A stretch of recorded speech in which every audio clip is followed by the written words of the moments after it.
Olha, pessoal, eu recebi algumas perguntas e algumas provocações do tipo: você acha que a morte de John Lennon seria uma conspiração do próprio governo americano? Esse é um assunto muito interessante, porque há poucos anos atrás era impossível a gente falar sobre ele, mas hoje, digamos que a população brasileira é a que mais tem condição de entender a morte de John Lennon. Mas para você entender, você precisa de ter um pouquinho de contexto do que estava acontecendo naquela época. John Lennon era um ativista contra a guerra no Vietnã. Todo mundo conhece John Lennon como músico, mas só que naquele momento em que ele foi assassinado, ele estava lutando contra a guerra no Vietnã. A sociedade mundial conhece a guerra do Vietnã como sendo a única derrota da história militar dos Estados Unidos. Mas existem muitos historiadores que contam que a Guerra do Vietnã não foi feita para ser vencida. A Guerra do Vietnã era uma estratégia de corrupção dentro do governo americano para transferir o dinheiro do povo americano para as indústrias de armas. Então você consegue imaginar imediatamente quem que era o inimigo de John Lennon e quem que John Lennon estava lutando contra. John Lennon lutava de uma forma ativista, ele levava as pessoas para as ruas para protestarem contra a guerra do Vietnã, para os Estados Unidos saírem do Vietnã e pararem com a matança no Vietnã.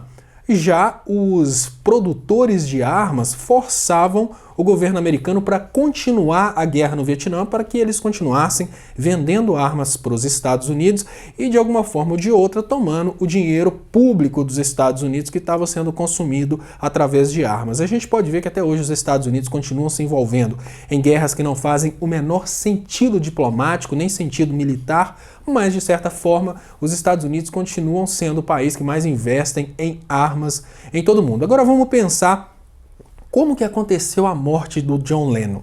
Todo mundo imagina que o John Lennon foi morto do nada por um fã. Mas vamos pegar o contexto da época. Se a gente traz o contexto do Brasil hoje para aquela realidade da época, a gente tinha naquele momento uma espécie de MBL contra o John Lennon. A gente tinha a mesma coisa que a gente tem hoje na figura dos garotos do MBL, que conseguem levar pessoas para as ruas para lutar contra os ideais de redistribuição de renda, os ideais nacionalistas. A gente tinha também os ativistas a favor da guerra do Vietnã, que viam John Lennon como uma espécie de inimigo do povo americano.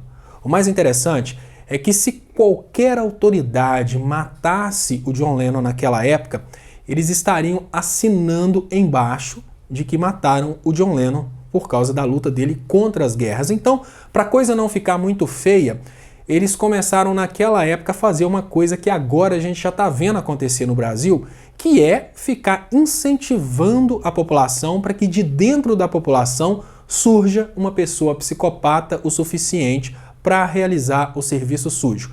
Para imaginar como John Lennon foi executado, basta você lembrar que uma pessoa surgiu em rede nacional, na sua rede social, uma pessoa de renome, e sugeriu que para o Brasil ter democracia, o Lula deveria morrer. O que essa pessoa estava fazendo? Ela estava usando a mesma fórmula que o MBL daquela época usou nos Estados Unidos para conseguir um psicopata no meio da multidão para matar o John Lennon. O que corria nos MBLs americanos naquela época? É mais ou menos a mesma conversinha que a gente escuta hoje. A conversa era que John Lennon era anticristo e John Lennon se declarou mais importante e mais conhecido que Jesus Cristo.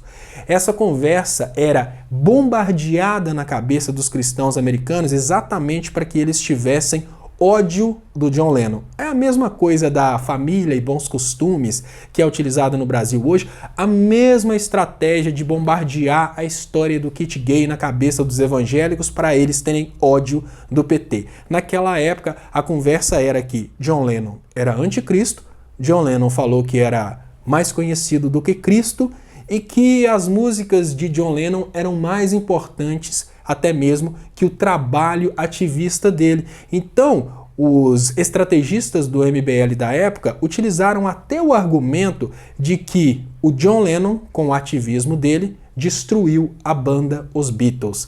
Então vocês entenderam que essas estratégias que estão sendo empregadas no Brasil hoje, elas são muito eficientes porque elas já foram testadas em muitos contextos. sempre os protagonistas são os mesmos. São grandes industriários, grandes banqueiros que controlam guerras ao redor do mundo, controlam o sistema financeiro do mundo e não estão a fim de perder um centavo para a distribuição de renda ou para a paz mundial. E como que eles fazem? Eles utilizam grupos formadores de opinião, que são os MBLs, que existem há muito tempo, para convencer uma população um pouco humilde de conhecimento que aquela fundamentação psicopata dele está certa. Na época, para matar o John Lennon, eles espalharam um argumento que John Lennon falou que era mais importante que Cristo, que era mais conhecido que Cristo e que John Lennon seria um anticristo. No entanto, uma das pessoas na Terra que mais seguiu os ensinamentos de Cristo e mais lutou pela igualdade entre as pessoas e pelo amor ao próximo foi o próprio John Lennon.